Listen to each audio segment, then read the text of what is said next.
Welcome to the Gita in Action podcast.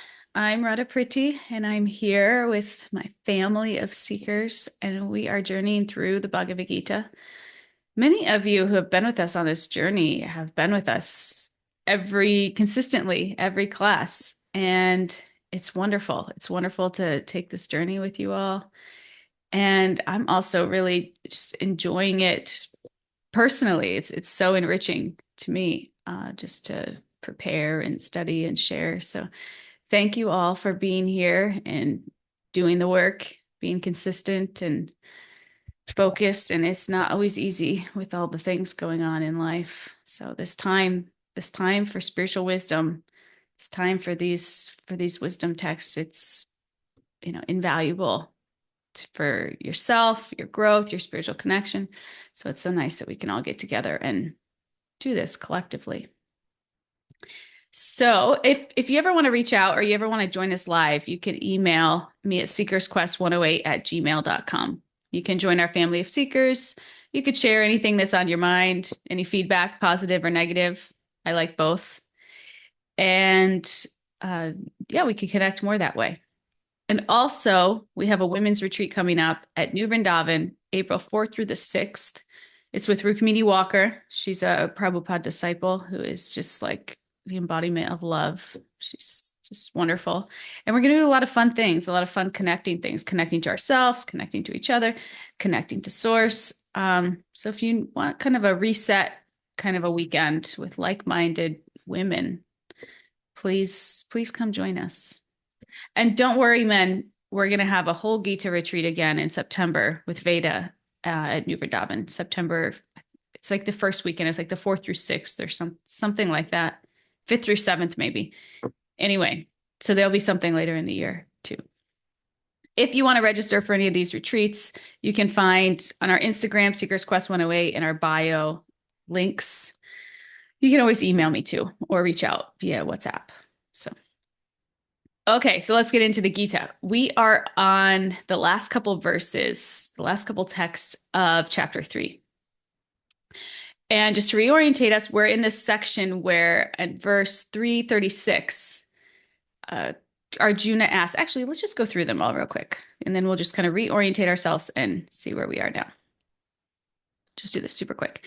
336, Arjuna asks this question: by what is one impelled to sinful actions, even unwillingly, as if engaged by force? Right? Krishna answered that by saying it's lust. It's lust that is doing this to you, you know.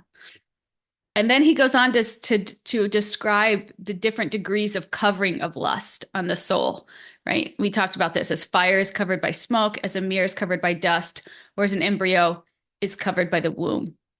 So there's different degrees that you could be covered with lust, and depending on the degree, it's harder to kind of get that off. And then he talked about how it can burn like fire. It's never satisfied, kind of how dangerous it is, how it can really just get out of hand quickly. And then he tells us in text 40 the sitting places of lust, like where lust is situated in us, where we can identify it, right? It's in the senses, it's in the mind, it's in the intelligence. And so then in the last class, he started talking about what we can do about it. And the first thing was regulation. Regulate those senses. This is such like a key thing that we keep hearing come up again and again is regulation, regulation, regulation. We can't just like suppress, right? Because they'll come out in different ways or they'll eventually come out, right? So we have to regulate, and we have to understand that this is a gradual purification process and be there for that. And now we are on 42. Today we're going to cover 42 and 43, the last two verses. So we'll start with 42. 42 says, the working senses are superior to dull matter. Mind is higher than the senses. Intelligence is still higher than the mind. And the soul is even higher than the intelligence. So it's giving us kind of a hierarchy here of our inner world, right? The senses are superior to dull matter. Mind is higher than the senses. Intelligence is still higher than the mind. The soul is even higher than the intelligence. All right, we're going to break all those down and understand why this hierarchy and why he's telling us about it. but this is the hierarchy. And he's telling us at a high level, he's telling us this so that we know how to defeat the enemy, the enemy being lust. He's kind of giving us like a roadmap as to how we can defeat the enemy. He's saying there's the body, this, and above that is the senses, above that is the mind, above that is the intelligence, and then the soul. And if we remember, the senses, the mind, and the intelligence are the conditioned self. This is where lust resides. And first thing he says, again, is to create some boundaries. Everything gets pulled down by the gravity of lust. So if lust starts to get situated in the senses and we start feeling agitated, again, lust not just being, we're not limiting lust's definition to something like sexual. It's really any overpowering desire that can pull us down. So, it could be food. If we see something really delectable that we know is not good for us, but we start like salivating, we start kind of feeling agitated in our senses. That's the first place of lust, right? So the Gita tells us at this place, learn to regulate our senses. So instead of eating an entire cake, say, I'm just going to eat one piece. We're going to regulate. And in that way, we can keep the lust from perpetrating to the mind and to the intelligence, and therefore covering the soul. So that's why we try to cut it off right there at the senses by regulation. Because if we don't, everything can get pulled down. The mind, the intelligence can get pulled down by this gravity of lust because it's so heavy. And once everything is full of lust, the soul becomes influenced and is covered. Right? Once that last line of defense, once the intelligence gets corrupted by lust, the soul is covered in lust. And this is dangerous for us, right? And we talked because we talked about the coverings of the living entity, and we just kind of brushed on that a little bit. We can have varying degrees of lust that cover our soul. And basically, how the living entity identifies with material attachments is that's what happens, right? So if depending on the degree that we're covered is how we're identifying with material attachments. And if we're covered a lot, like that child covered by the womb, it's pretty thick. The covering is pretty thick and it's really hard to get off. And what happens is the more that the soul is covered, the less that it hears that guidance from the super soul within the heart. So if you remember back in chapter 2, we talked about the super soul within the heart. We have the soul. We each have an individual soul. It's part and parcel of God, right? And then we all have God in the heart. We call that the super soul. Everybody has God in the heart. And this individual soul is like a spark in the fire, right? So it's qualitatively the same, but it's quantitatively different. We're just a spark. We're just an individual soul. But situated next to it is the super soul, God in the heart. And God in the heart never gives up on us, right? He's constantly, he's always giving us guidance. But to the degree that we're covered, we can't hear it. I'm going to throw my husband under the bus. I told him I was going to do this too. Have you ever have a conversation with your significant other and you tell them all of these things, but they walk away and they only have heard like one or two things of what you said, and what they heard was like not even how you meant it. Has that happened to you? Like, and then you're like, what are you talking? I said it very clearly. I said this, this, this. And this is what happens to us, to the soul, because of our own biases, because of our own desires, because of our own attachments. God in the heart is talking to us the whole time. But we're so, engrossed in our own conception of reality, which if we're very attached or, we have a lot of lust, we're kind of controlled by that we can't really hear his guidance. It's like tuned out, right? And this is what a relationship is. We both show up, we both have our own biases, our own conditionings, our own triggers, and we try to meet and we try to understand each other. And when that happens, like if I'm telling my husband something and he only hears like a little bit, then I feel triggered. And I already have these triggers, right? Because I already have this conditioning where, I don't feel heard or listened to. So then there's both of us that have these biases and these triggers, and we're kind of trying to figure it out, right? And if you're lucky, you have a partner where you guys could both use your intelligence to try to figure out what's actually going on, where your triggers are, where your opportunities for growth are, and you can figure those out together and come closer, right? If you're not so lucky, you may be covering up. You may be using the intelligence again to justify where you are instead of actually really kind of trying to do the work and figure it out. And if you're doing that, then your relationship is getting further apart, right? This is like the dynamics of a relationship. And that's why relationships are like opportunities of growth for all of us, because we can start to see where our biases are. And those same biases that we show up for in relationship with our spouse or our partner, they show up in our relationship with God, where we're especially attached, where we're especially triggered, where bias, you know. So this is what happens in our relationship with the soul and the super soul. We're covered, we show up with our own biases, our own attachments, and to the degree that we're covered, remember smoke and a fire, embryo on a or womb of a child, and then dust on the mirror. To the degree that we're covered, we can't hear the guidance of super soul, even though he never gives up on us. And that's also the beauty of super soul, is that he continues giving us guidance, right? Even though our back is turned, or even though we're so covered and we're not willing to do the work of uncovering, he's still giving us this loving guidance. He never gives up on us. I feel like, I love my husband, but after so many times of like not being able to work through things together, we give up on people. We say, okay, we're not going anywhere. But the super soul never gives up on us. He loves us unconditionally. And that's really special, right? So in the same way, this is the relationship between the soul and the super soul. And when the soul ignores the super soul's wisdom, it acts impulsively and remains trapped in material suffering. Because the super soul's trying to help us out. The super soul's trying to bring us closer to him. But when we ignore it, when we're too preoccupied with our own stuff and we don't hear it, we remain trapped in this material existence. Similarly, when a partner listens with bias, he may misjudge a situation, respond inappropriately, fail to appreciate his partner's perspective. This can lead to conflict or disharmony, and therefore there's separation there, there's distance. Right? So through purification, through bhakti, wisdom, self-discipline, the soul can hear the super soul more clearly.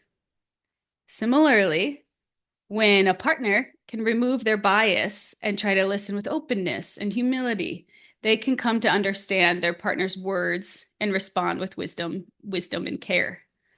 And so that's why your relationship with your spouse can be like, it's like a practice ground, or it can be a tool to further understand your biases and where you're maybe a little off balance. They can be mirrors for us. And in this way, they can really help contribute to our growth and evolution and upgrade us if we use it like that. If we're too stuck in our ego, or we're in a relationship where maybe we don't feel so safe, or, and we can't do this work together, they can stifle us, or they can actually, make us even more closed.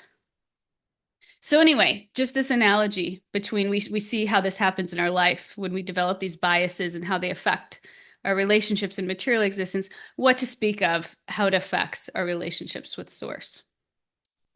So getting back to this hierarchy of our inner world, where we talk about the senses are higher than the body, the mind is higher than the senses, the intelligence is higher than the mind. Now we're going to dig into a little bit of what that means on each level and why. And then we'll see how we can use this hierarchy to, again, rid our hearts of this lust that covers us and therefore covers our soul and leads to this misidentification with matter, therefore keeping us distant from the super soul or God in our heart. So the senses are superior to body. The senses are the tools that perceive the world around us, right? The senses being like sight, hearing, touch, smell. Senses are superior to the body as a whole. They act as gateways to the external world. So the body is a vessel. The senses are the instruments through which the consciousness, which is the soul, the symptom of the soul, the soul is consciousness, interacts with the world. So the body is like a vehicle that houses the soul temporarily, but the senses help guide the soul's interaction with the world of material energy, and therefore they're closer, they're more closely connected to the soul's experience than the body itself, and that's why they're higher. Therefore, they're higher. So the mind is even above this. The mind is above the senses.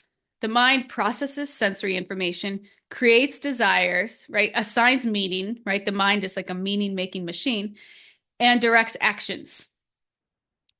So even if the sense objects aren't there, the mind can still be extremely triggered, right? And extremely agitated because it can create desires on its own. You know, it has these past impressions or past conditionings, and based off of those, it can kind of conjure up these stimulating or agitating stimuli. It doesn't even need the senses to do that.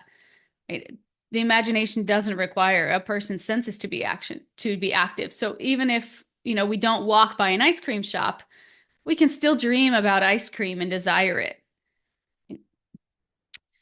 Also, the senses seek pleasure, but a trained mind can regulate the senses. So the mind can kind of control the senses if it's trained right. So even though you may crave ice cream, if your mind is disciplined, it can say no. It can set up that boundary and it can enforce it. No. And in that way, the mind has greater faculty than the senses. So in this way, the mind is higher than the senses.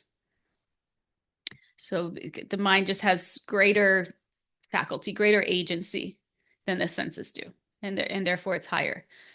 So now we move to the intelligence. The intelligence is higher than the mind, just higher than the senses, just higher than the body, right? The intelligence discriminates between right and wrong, controlling the mind. Again, so if your intelligence is trained right, it controls the mind. And if we associate the mind with like emotions, desires, feelings, we can understand that a person who is like too emotional can get easily carried away. You experience something that makes you feel really rejected, and you can completely shut down, right? And that's just and then you can just say, okay, I'm completely shut down and I'm not even going to address this because I'm feeling too emotional to, that's the mind. You feel really emotional and your response is to shut down. The intelligence will come back and say, okay, what happened here? I felt really emotional. I shut down. What's the root of this? How can we make this better? What decision can I make to improve my situation? The intelligence has the capacity to do this. The mind doesn't. So therefore, the intelligence is higher than the mind. The mind can be impulsive, but the intellect, it helps us in logical reasoning and making wise choices. So a strong intellect can analyze long-term benefits over short-term pleasures. So the intelligence can take it one step further. You want that ice cream, and the mind is, maybe you're feeling a little bit emotional. You had a hard day and you're just ready to reach for the ice cream, but the mind can reason, or the intelligence can reason with you. The intelligence can say, this is your health goal. You promise yourself, no, this, when you do this is not good for your health. Your intelligence can expand its agency a little bit, expands its faculty a little bit. It can tell you, it can reason with you in a logical and rational way, in a way that the mind can't. The mind's just a little bit more impulsive. So therefore, again, the intelligence is higher than the mind. So then we come to the soul. The soul is above the intelligence. The eternal self is above all.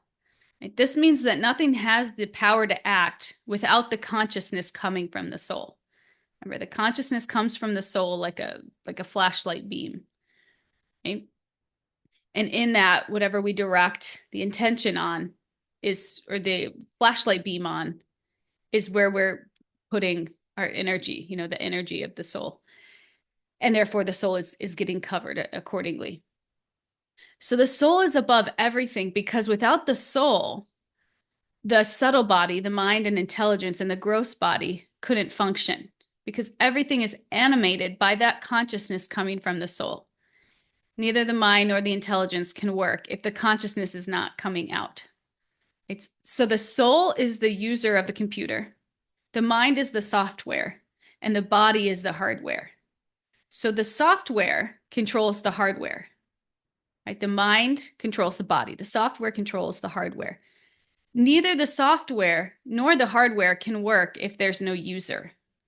Right? So the soul is above all of these. The soul is the user. The soul represents our true self beyond our material desires. Realizing this helps us detach from fleeting pleasures and focus on spiritual growth and self-realization. So we think about it here, this from the soul to the intelligence to the mind to the senses, it's like a one-way mirror, right? So what we just talked about is how as you go up from the senses to the mind to the intelligence to the soul, the faculty is increasing, right? But now we're seeing it as the soul to the intelligence to the mind to the senses. It's like a one-way mirror. So the mind can see what the senses are doing, but the senses can't see what the mind is doing, right? The intelligence can see what the mind and the senses are doing, but the senses and the mind can't see what the intelligence is doing. And the soul can see the mind, the intelligence, the senses, but they can't see the soul, right? So we talked about boundaries in the previous verse, and that's important. But boundaries alone are not enough, right? Along with boundaries, we need something else. We need like a multi-pronged strategy, which is what we're going to talk about in the next verse. But the key point here is that the problem is multi-level, right? The problem is multi-level. And we'll just go over a few practical things for kind of seeing this hierarchy and ways that we can address each defender. We talked before about the senses, the mind, the intelligence being, where the enemy resides, but they're also our defenders if we can train them right and use them right. Our defenders against the enemy, which is lust. So we can supervise the senses, right? Our senses, we know, constantly seek pleasure. This is like their job. They're constantly seeking pleasure, and they can distract us from our higher goals. So we can supervise them. We can become aware of what we're consuming and avoid unhealthy indulgence, right? So examples would be like controlling our eating habits instead of giving into cravings, limiting screen time and distractions. And we can apply this by being mindful of the content we're consuming, not just food, but music, movies, conversations, whatever we're bringing into our body, bringing into our consciousness. We can monitor a little bit more. Practice moderation and self-awareness. Be aware of how those things are impacting your body when you're bringing them in. How this gossip is impacting your intelligence and your consciousness, right? So bringing your consciousness up or down when you're in the midst of like a high gossip, negative situation, right? And then moderate, put yourself in positions where you're not exposed to these things that are impacting you in a strong way. Mariah's giving a heart. Yeah, that was actually inspired by your share last time. So thank you. So let's see, where was I? Steady the mind. Steady the mind. The mind is restless and it's full of emotions and it's easily influenced by external situations. Right? So we have to steady the mind. A steady mind remains calm, focused, and undisturbed by the ups and downs. We've talked about this a lot in the Gita. The mind can be a pretty tumultuous place, but we have to get to the place where we're not overreacting to praise or criticism, right? Ideally, we get to the place where we're equiposed, we're the same. The mind is steady. Right? We can stay focused on work despite distractions. We can remain patient in stressful situations. We can keep from flipping that guy off who cuts us off in traffic, right? Or speeding up really quick just to show him, right? We can steady our mind. We can try to be more equipoised. And we can apply this by practice, by meditation, and by mindfulness. We can respond instead of reacting, right? So we pause before making decisions, knowing that there's that time between stimulus and response that we can be a little bit more mindful in determining that response, how we want to respond. And we can develop inner peace through gratitude and self-reflection. Andrew says, I have Radha Krishna facing me while driving to my left. Hard to cuss someone out with those two watching. That's great. That's wonderful.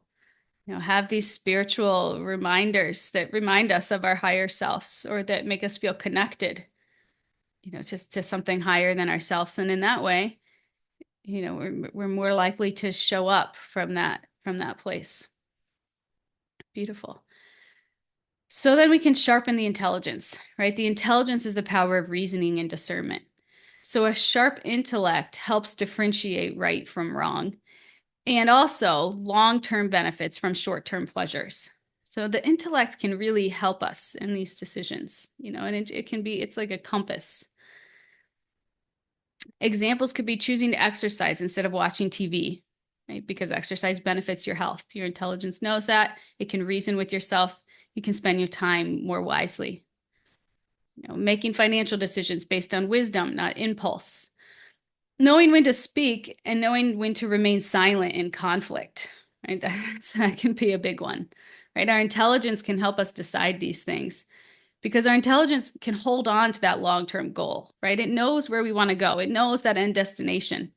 So it can say, it can be our compass to say, if you're going this direction, you're not heading towards that. And then it can help correct us, right? Whereas again, the mind is a little bit more impulsive, but the intelligence can step back, has greater faculty, and can reason with us. Right, so we can apply this by reading and learning regularly, right? Arm our intelligence with this spiritual wisdom, with these scriptures, with philosophy, with self-improvement books. Arm our intelligence with that so that this compass can be calibrated right. That's how we calibrate this compass, because it's not a given. Our compass can be completely wonked, and it can tell us to go in a completely different direction than it was actually in line with our higher purpose. Right? So we have to sharpen the intelligence. Reflect on past mistakes and improve decision making. So be a little bit reflective. I did this time, and this is the way this turned out, and this is not really desirable for me. Okay, the next time I'm going to make this different decision, and hopefully I'll be in a little bit better place than I am now. And so we reflect on that. We become reflective. Maybe we're journaling, or maybe we're talking to somebody that can help kind of channel that for us.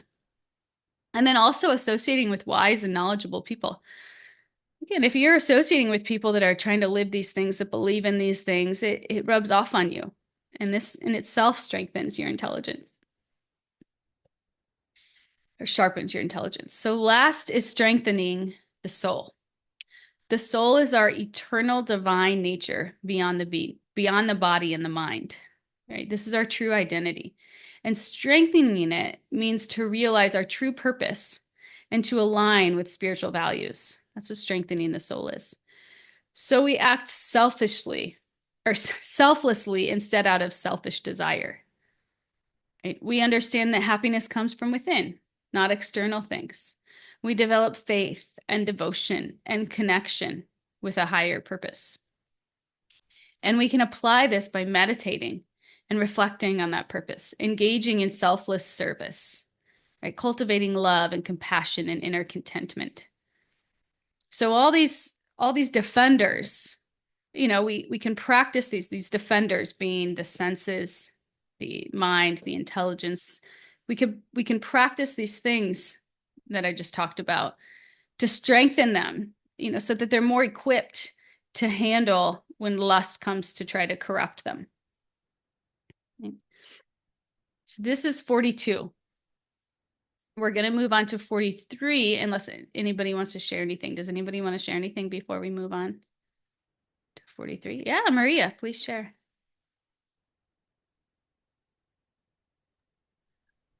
Yes, I have an issue. I'm not sure how well it fits in here, but most of my life is spent with spiritual groups and beautiful things that just bring me up. But I have a sister who has dementia. She's about to turn 80 this summer. and her mind's not working right. And she was always sort of more selfish and materialistic to start with, I hate to say, but we all kind of saw it that way. And she really brings me down, and I love her and I want to help her because she's gone through a lot. But being around her, just like, I mean, she says horrible things about her sons who are really wonderful. I, I, does anybody have any words of wisdom for me? Yeah. So we talked a little bit about in the last class about taking association versus giving association. So sometimes this will happen with, our family. It's not so easy just to say, okay, I'm not going to hang out with you anymore because they're our family, and it's not something that we're just gonna, we're not going to set that boundary to that degree. We're still going to spend time with them. But we, at the same time, when we do that, we have to learn how to give association, share, be able to share our hearts with them without taking in theirs. And that's kind of like an emotional boundary. So we almost have to show up to those situations even more armed. Like if you're driving to your sister's house, turn on, something spiritual that inspires you, the spiritual wisdom, spiritual connected, so that you show up and you're completely full, so that when you're in that situation, it's not impacting you because you've really armed yourself with like a coat of armor. And that's what this spiritual wisdom is. It's we're constantly arming ourselves, this coat of armor, so that we can show up and we're not impacted by things like that, or this material association that have a tendency to bring us down. So it's kind of like a skill, and it's something that you have to develop over time, this ability to not take in, because if you went to like a jail cell, you visited a criminal, and the criminal was sputtering all kinds of different things, and it wouldn't really, you just kind of, it wouldn't really impact you, right? It's like you're able to not take that in. But sometimes with family, because we have these emotional ties to them, our heart's a little bit more open, and it's hard not to be triggered by that. So we have to be able to arm ourselves with the spiritual wisdom and kind of create some emotional distance between us and them. Love them for the spirit soul that they are, but maybe try to drop some of those expectations of them to show up in the way that we think they should or we want them to. We kind of have to release some of that ourselves. We have to detach a little bit.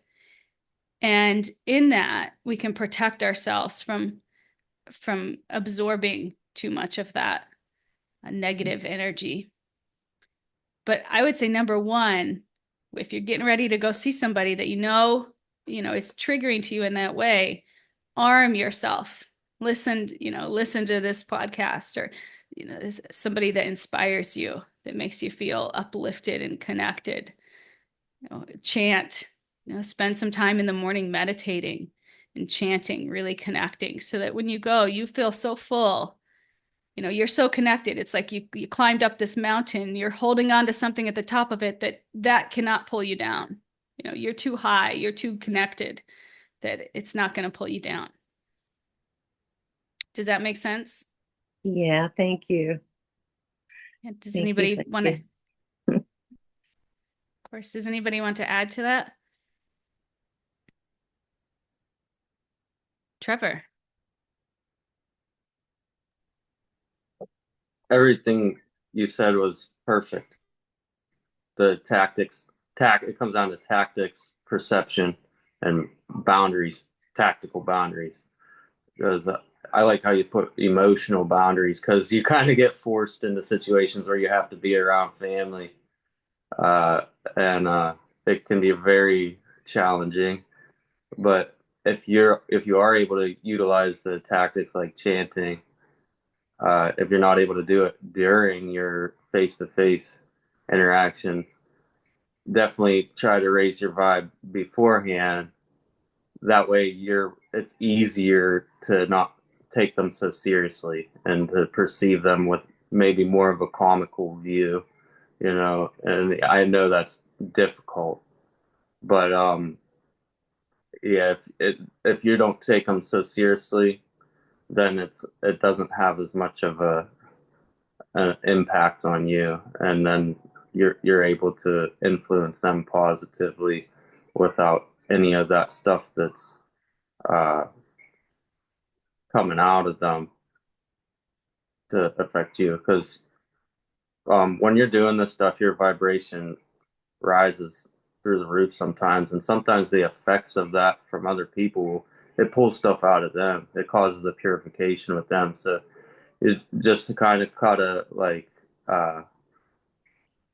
take it with a pinch of salt and uh, understand that there's a purification that's in effect, and just let it be what it is without like taking it too seriously. You know what I mean?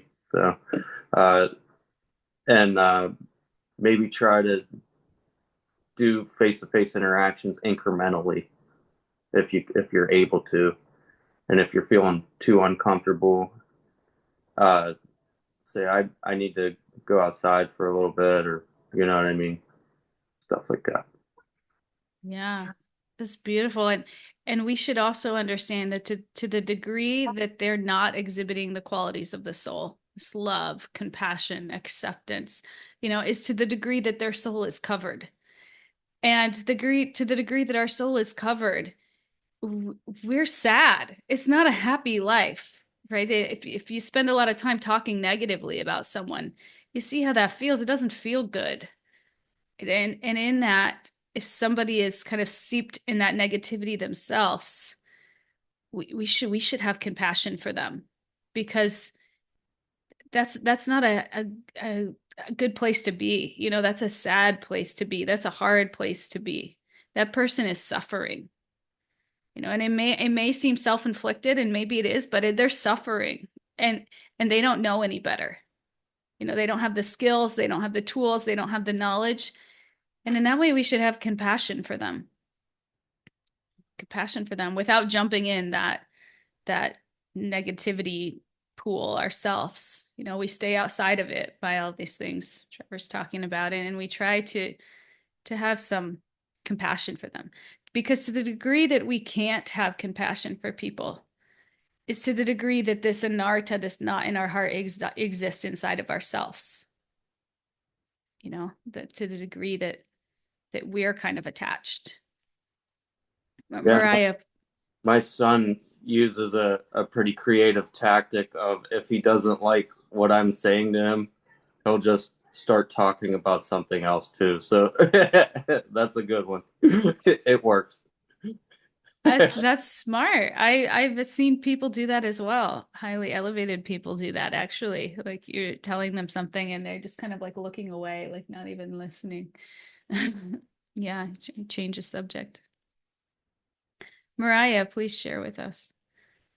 Yeah, I just wanted to add to everyone's wonderful shares, just like, you're talking about that compassion and um like I know for me a boundary I've had to draw now is like not letting that compassion turn into like I have to heal or fix them. And so that's another boundary we have to draw with ourselves too, is like giving them the benefit of the doubt and having that compassion, but still keeping that boundary of like, okay, they're their own person and they got to figure this out. Just wanted Yeah, to thank you. absolutely. Yeah, we have to accept that everybody's on this path, on their own path, and they have their own karma to play out. And we're not God. We're not going to fix it. Or, sometimes even our frustration comes because we can't change them, and that's something to look into ourselves. Like, we're not God. We have to accept them. We have to love them as they are. And and in that, our compassion for them can be more pure-hearted than if we're making it mean something about ourselves. Right? Thank you. Nice discussion. Okay. Should we move on to this last one?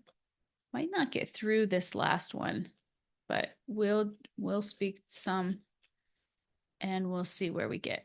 Does anybody want to share anything else? Okay, last verse here.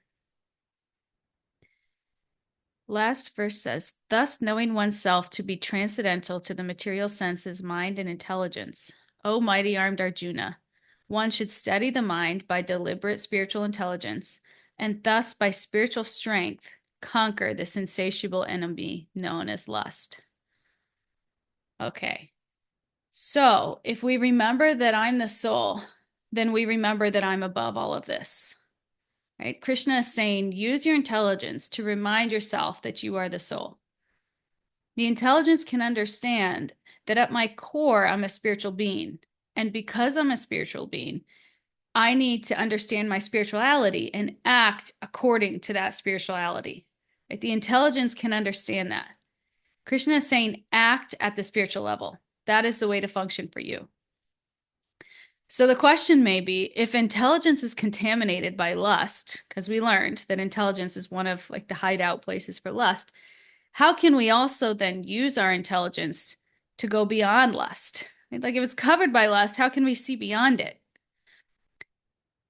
And the thing is, our intelligence has a part that is guided by lust and a part that is guided by wisdom, right? Like I can sit here and give class and analyze all of these things, right? But then I could talk about ice cream and how unhealthy it is for you and how you shouldn't, and then right after class, I can go to the freezer and eat ice cream because I'm feeling particularly stressed, right? Both these things can exist simultaneously, right? What this means is that we have an intelligence that is aware of spiritual truth and wants to live according to spiritual truths. But we also have part of the intelligence that when we succumb to something wrong that tries to cover it up. It's like we have both things existing together. So we kind of want to strengthen the side that connects to spiritual wisdom and brings us higher so that the other side becomes minimized. The side that's covered by lust, the side that's justifying our bad behaviors, right? So that's what Krishna is telling Arjuna to do here. He's saying use the healthy part of the intelligence to strengthen yourself spiritually. So that part of your intelligence that is still committed to this self-growth and wants to do good, use that, direct it to the spiritual, right? And strengthen yourself spiritually.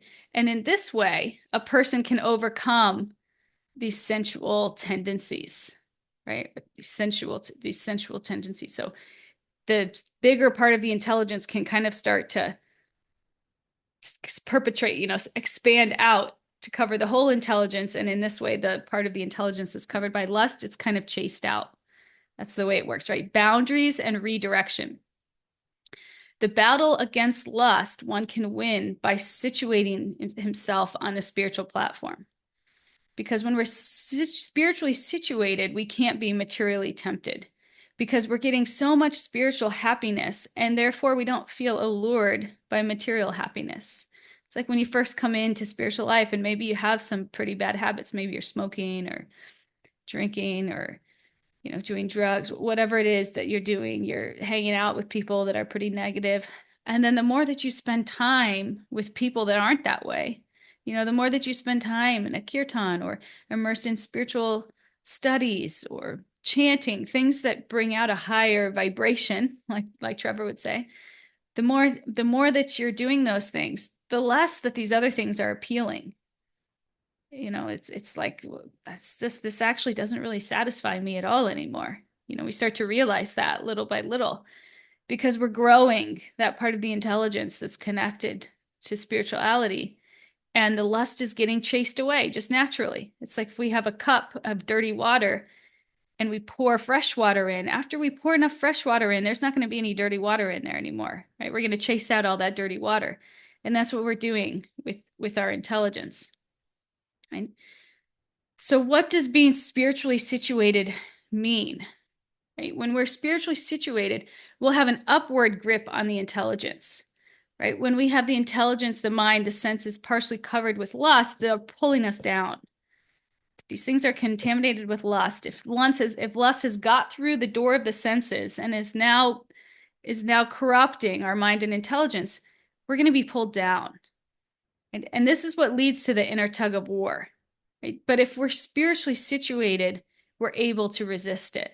So the stronger that we are spiritually situated, the more that we're able to win this inner tug of war, and our lust can't pull us down into this cycle of self-destruction.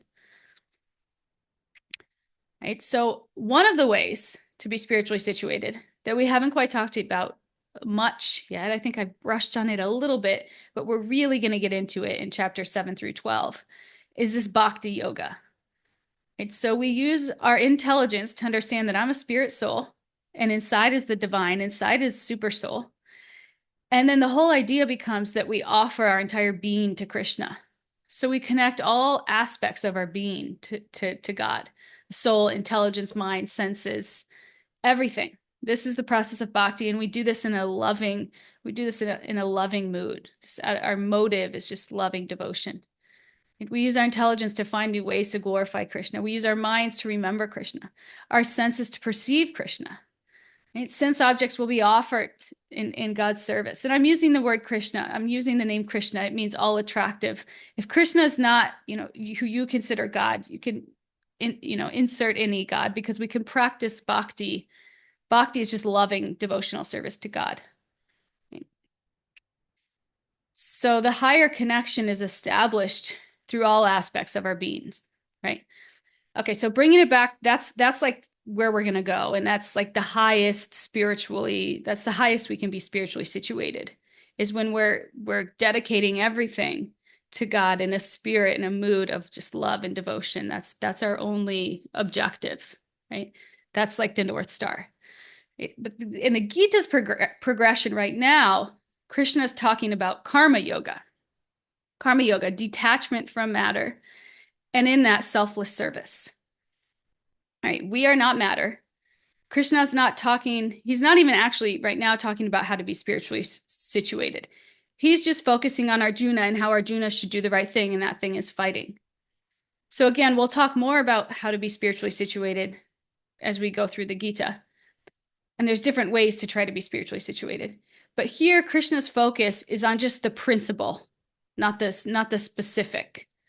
Like he's trying to get us to go in the right direction. Like if you're going from LA to New York, it's like the compass, not the specific GPS instructions, which would be like, this is the path. It's like what you want to do is direct your intelligence and your mind to Krishna, to God. And in that way, you'll fill up your cup so that the lust will fall out. Right? He's not so much talking about the highest place of being spiritually situated, which is bhakti yoga, but we're going to get there. So I'm just kind of showing you where we're going and where we are right now. In this karma yoga, we're saying act in a mood of detachment from matter, detach from matter, and dedicate your actions to God, right? We're putting our mind and our intelligence in that direction. We're sending the mind and intelligence in that direction. That's the general compass. That's the principle, not the specific. Right? So what's going to change again is how or why the senses are being engaged, not so much what they're doing. So he's still going to be fighting, but there's going to be a change in the mind of intelligence. This is the domain of interchange. The change is as they're directed towards God. And to the extent that the mind and the intelligence are directed towards the spiritual level, it's to the extent that we're becoming spiritually situated. And when they're focused on the highest reality, which is God, we'll be fully spiritually situated. But the Gita takes us as a progression, takes us on a progression to get there. And karma yoga is a part of the progression, because we're starting to direct our mind and intelligence towards God. Maybe not in a complete mood of love and devotion. Maybe we're still doing it out of duty or responsibility, but we're directing our mind and our intelligence towards God. So intelligence is often associated with our values, and our mind is associated with our desires. And there can be a lot of tension between values and desires, right? A person's values and desires are oftentimes in opposite directions, so sometimes you really want to do that thing that is not good for you or doesn't align with your values, right? And what happens is a person's values and desires are both directed towards lust, then a person's convinced themselves that there's nothing in life there's no real point of life but to enjoy, right? If your value is enjoying and your desires are directed towards that. So that's what happens for most people. Our desires go in one direction, or I'm sorry, that's not what happens. For most people, our desires go in one direction and our values go in the other direction, right? And if our values are going towards God, and we are in a situation where we can turn our desires around and also turn them towards God, we become spiritually situated, right? If we understand that everything is temporary except for God and my relationship with God, but along with that, my desires are directed towards serving God, then there is no other joy than that service, right? This is the space of victory. If both values and desires are directed towards that. Right? If they're both directed towards lust, the other side of things, then we're defeated. Right? If they're both directed towards lust, we're defeated. If we're split, if values are one way and desires are one way, we're going to have like an inner tug of war. But if we can direct both of our desires, right, both of our desires and our values towards God, then we're victorious, right? Then we become spiritually situated. And that's what bhakti does, right? Bhakti is like the GPS path to get there. It gives us the philosophy to understand that God is the ultimate reality and the practices of which we can experience the beauty and the sweetness of God. And by that, our desires get directed toward Him. Right? That's just naturally what we want to do. We connect with that natural affinity of the heart to love God and to serve God. And bhakti gives us practices by which to do that. And our desires just naturally turn towards that, right? And this is how we conquer destructive desires. So right now where we're at, again, in this karma yoga, it's like the compass. It's like turn your mind and intelligence towards God. Where we're going to go, where the Gita is going to take us, is more of a specific roadmap of how to get there, this bhakti yoga practice. And we'll get into that later, but I just wanted to kind of showcase where we're going and where we are because the Gita is so beautiful and that again it gives us this progression of how to get there. Does this make sense? Is this making sense to you all? Wonderful. Does anybody want to share anything? And Mariah, I'm going to call on you first. I hope you saw it coming. Mariah, this is Mariah's service now. It's a wonderful service. I appreciate it. Yeah, I mean, what was coming to me during this class today was like, well, first of all, I just want to say I really appreciate how you're talking about the values and the desires. I can remember like the point in my life where I realized those were not aligning.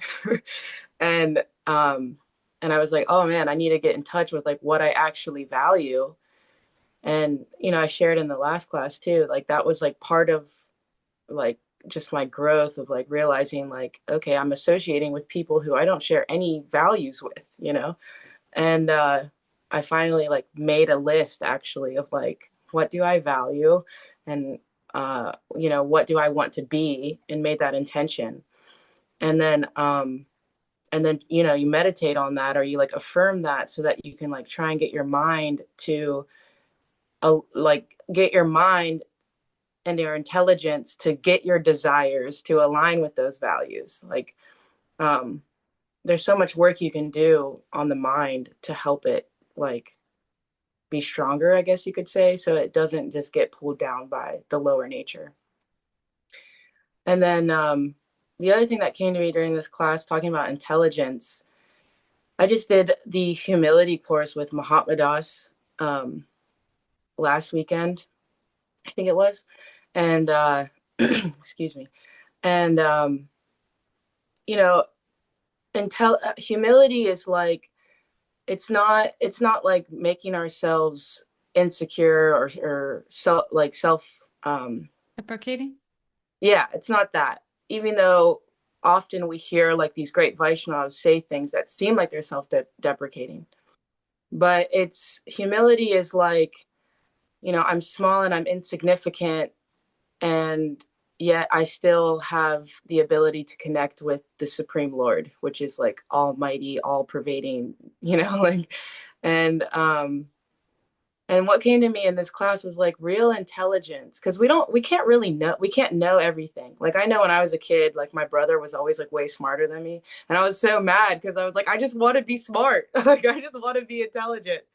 It was on a material level, but um and so my whole life I've always just like I've just taken in so much information, but I never really knew how to always apply it.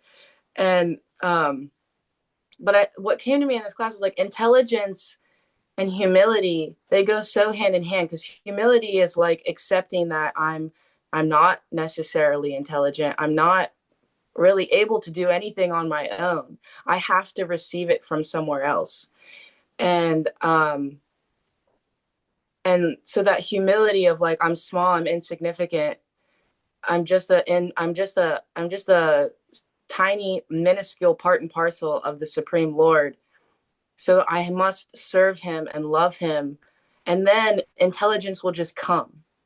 And that's like kind of like what we're saying here. It's like when we like let go of thinking we have to do it all, or we have to like try, we just add in the love and the devotion, like you're saying, the bhakti, and Krishna and God he just gives you the knowledge, he gives you the tools, he guides you. And yeah, so that was kind of like just coming to me, like intelligence and humility. You can't really have intelligence without humility, and you can't know everything. You have to receive it from somewhere else. So I don't know, it's a little bit disconnected from the No, class, but hopefully you guys can see how it connects. it's But beautiful. Yeah. Humility is understanding our rightful position, reality as it is. And that is that we are so small. When we yeah, think anything different, we're starting to think that we're the controllers, that we're God, that we're the enjoyers. yeah, Yeah. yeah. And we have to like receive that knowledge through giving our love and our devotion, through opening ourselves up, through Right. letting go that we think we can know it all, you know? Right. And to the extent that we can cultivate our hearts for that is to the extent that God will give us the understanding. Yeah. Just like we can only be so smart as we are able to open our hearts up. Like when I was giving that example of the husband and wife, if we're so stuck in our own desires, it doesn't matter how much knowledge God gives us, we're not going to be able to hear it, or what to speak of apply it.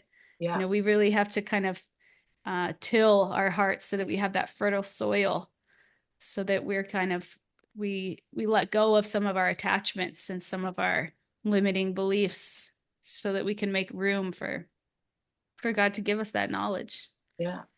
Or even like, Yeah. yeah, in the relationship, like you're saying, like we have to let go of our perception and our bias and our negative conditioning from previous relationships to be open to allow, the relationship to happen, to connect on that, soul level rather than, that ego level.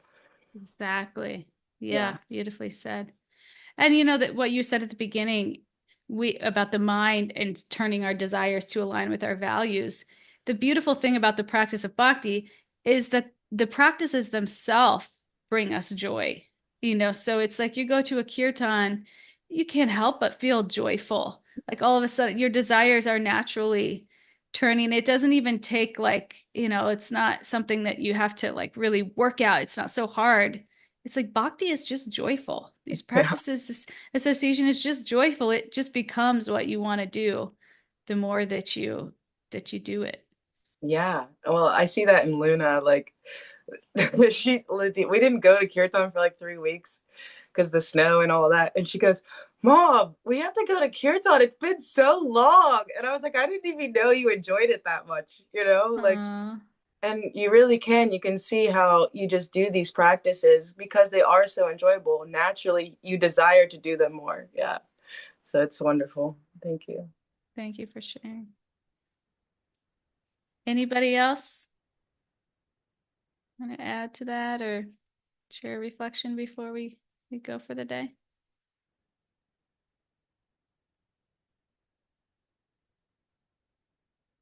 Okay.